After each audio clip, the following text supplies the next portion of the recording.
anak ko. We will now have our achievement cake. Achievement cake. Ayan na kayo. Okay.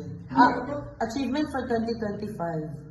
Ay, oh. After 3 years, scholarship. Kanang PNU ba scholarship? So,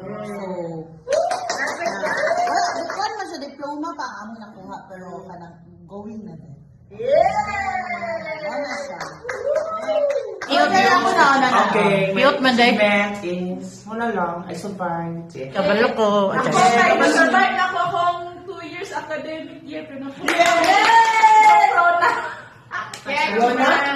Ang pinaka-best gift is like I was able to like survive 50-kilometer trail. Yeah! 3,500. Because na malamig. 50. 3,500. Like Manolo? Manolo. Seryoso? Manolo. Diba?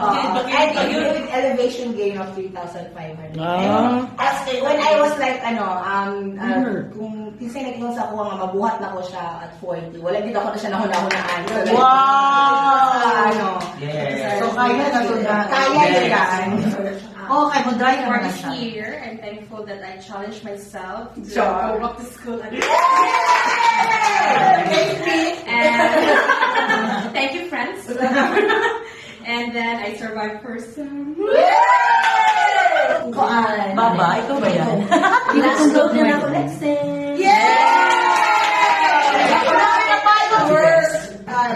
This year, I have traveled nationally, internationally.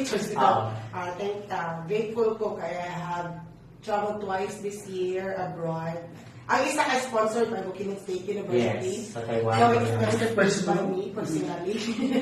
Basta more. You know, mga Yeah. hard-earned money. Oh. No, get to enjoy my hard-earned money. Accomplishment. Yeah, I actually went to my dream destination, which is Egypt. Wow! I-share ko din yung Wala ka naman Egypt. Lagi ko kani everything. I'm blessed with, you know what, with everything that's one.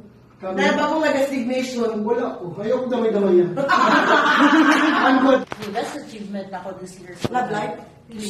I'm quite good. Anxiety and panic free. Everybody blow one. Uy, nagsigaling! Baya na, Jerry! Okay.